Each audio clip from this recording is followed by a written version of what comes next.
Hey everybody, welcome back to the channel, and today we're going to be doing my Blu-ray collection, but just the horror movies we're talking about today. We're going to do a two-part video. This is going to be the first part, and I'm going to talk about two stacks here of movies and go through all of them and see which one to talk about, which ones I've seen, which ones I haven't seen, and just kind of show you my entire, at least horror movies that I have in my collection. I am probably going to get some pretty soon, but till then, we have this little bit right here.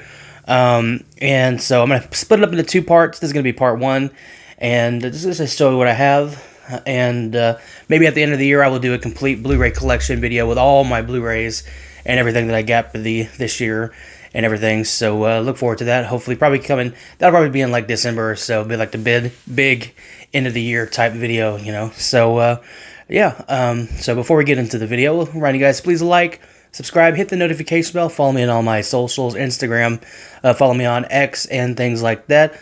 All those links will be in the description below. And yeah, without further ado, let's get into these movies. Not in any particular order, so I'm just going to go down the stack here and just show you what I have. So, starting off with a steelbook of Grindhouse. The Grindhouse steelbook. This is with Planet Terror and Death Proof. Both fun movies. I think I like probably Death Proof more than I like Planet Terror. But it's just like a fun double feature type experiment that they did with Tarantino, Robert Rodriguez. Got a bunch of actors in there from different ones. Also was the kind of the prequel to Thanksgiving with Eli Roth. He did, Thanksgiving a few years ago, and this was the trailer that they put at the beginning of the movie. And so that was kind of cool to see that. And Thanksgiving was really good too. I need to review that sometime. Next one we have is Sinners. I just watched this the other day. Bought it on Blu-ray. Watched it last year when it came out, and so I rewatched it again. It's okay. I think it was fine this time around. I still have my opinions about it when it came out. Not really much has changed, but it's a fun vampire movie. Although the vampire stuff really doesn't come in until much later, and it's not that long. So, but it's an okay movie. The rest of that. Next one we have is the 3-pack of the Lost Boys movies. Now, I don't know if any of y'all have ever seen these. I've seen the first one, but these movies are not really well regarded. But I just wanted to keep it because of the first movie, and but I need to watch these other ones too. Heard they're not very good. Unfortunately, they were making one of the Lost Boys movies. I think it was The Tribe, and then that was when. I don't know if it was right when Corey Haim died, because he died 2010, I think, and so they were getting ready to make that second one, and then he passed away. So I guess mainly led by Corey Feldman, which he's not the best actor in the world, but still got to check him out nonetheless. Had this same little box set for years. Or 3-pack, I guess. Next one we have is Krampus. Been wanting to watch this one the last few years, or review it on my channel for my Christmas, around the Christmas time. Just never really got around to it. I think I've seen it, but it's an okay one. It needs to be. There is like an extended cut version, or like a more graphic version of it. But I think this one needed to just go full out horror instead of PG-13. Trying to get more butts in the seats, I guess. Look at Terrifier. Terrifier 3 did great, and that was not a family-friendly movie. That would have been better if it was more adult-centered, I guess. Phantom of the Paradise. I bought this movie years ago. I did not realize I technically couldn't watch it, because it was different region Blu-ray, and so I have seen this movie before, just not this one in particular, but I do own it still. And the picture on the inside, it's two different pictures. There's this one, and then there's another one on the inside. Next one we have is Scary Stories to Tell in the Dark by Guillermo del Toro, but it's not him. Bought this many years ago too, still haven't watched it. I have a couple of the books over there that I need to read, but it looked good. Next one we have is VFW right here. A bunch of kind of legacy actors. You got William Sadler, Fred Williamson, Stephen Lang, kind of actor's been around for a long time. Looks like it's an interesting, what do you call it? Looks like an interesting plot for a movie. Looks kind of ridiculous. And still haven't watched it yet, though. Bought that last year. Or the year before. The Monkey, I just bought this the other day. Really interesting movie. I thought it was like a very dark comedy and not really so much a horror movie, but still brutal, still, kind of ridiculous, but a fun movie from what I remember. Next what we have is, I'll go ahead and show you both of these, the Jaws movies. This is the original Jaws on 4K, and then this is the 3 other movies on Blu-ray. You got, Jaws 2, Jaws 3, and then Jaws the Revenge, the 4th one, which is not as good. Or the least liked one, I guess I should say. It's got Michael Caine in it. The movies, those movies are okay. The original Jaws is still kind of iconic, but not as near as scary as I thought it would be when I was, hearing about it growing up, and it was one of the scariest movies of all time. It's not scary. It's just kind of shocking if you've never seen a shark movie before. So I understand the hype. It's very first shot really well. It's acted really well, and I can see why it's iconic. But scariest movie of all time? I don't think so. Next one we got is the Child's Play movies, the Chucky movies, the Child's Play remake with Mark Hamill does the voice of Chucky, and then you have the other ones here. I don't have any of the TV series. I never watched the TV series, but this one's got all the movies in it, and a nice little box set here. And all these are fine. I think I like the. I think it was the third one. I think I like the third one the most. I can't remember, but the third one was pretty good. And this, I mean, they're all equally, I guess, on the same level.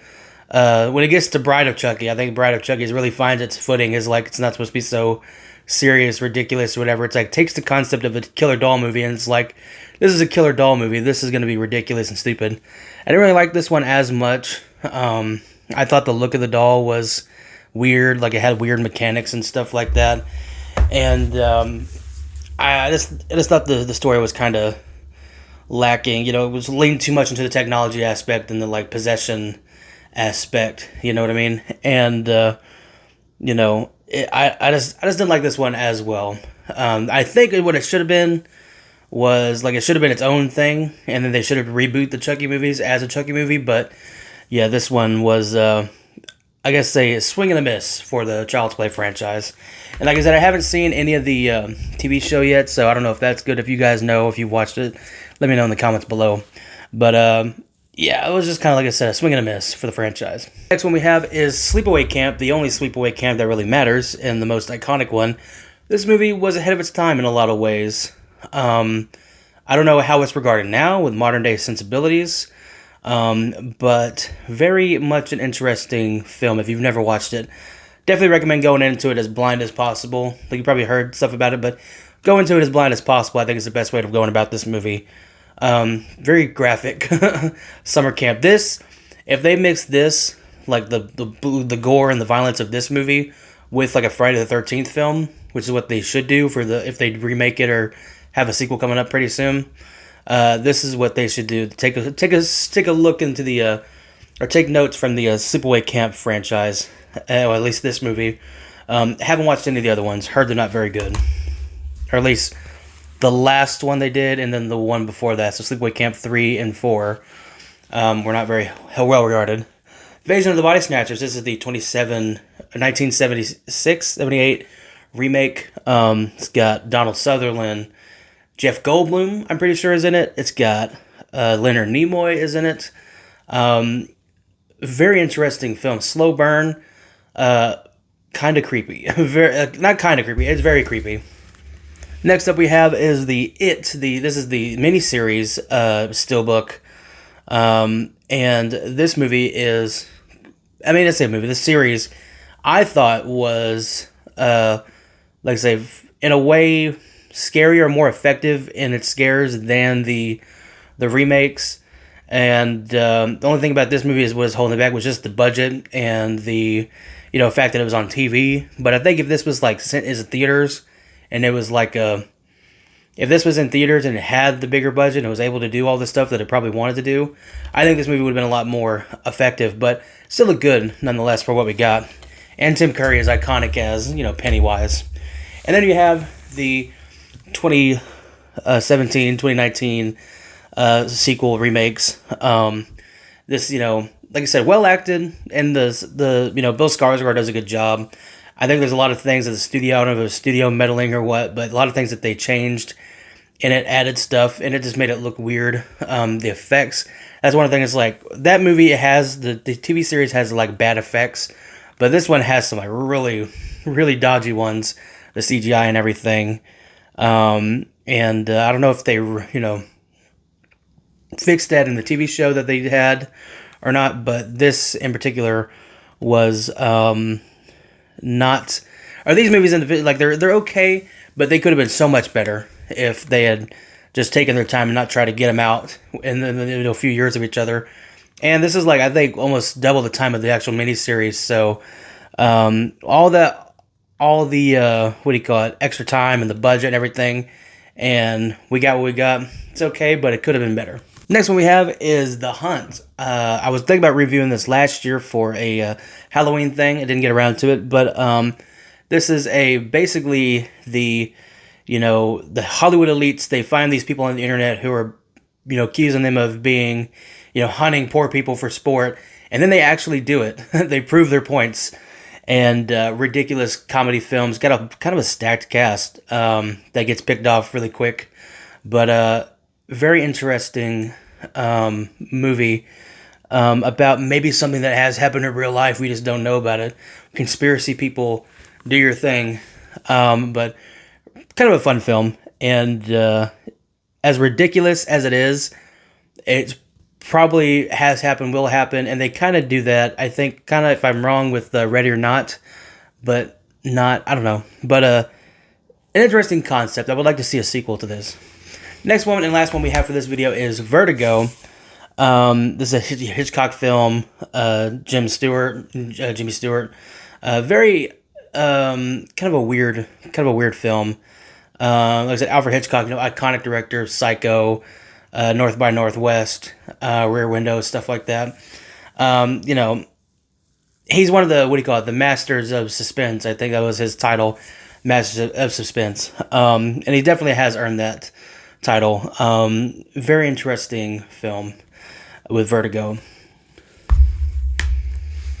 And that's the end of the video. You'll get the other videos we have, or the other collection, or the other stack of movies that I have. We'll talk about in the next collection video.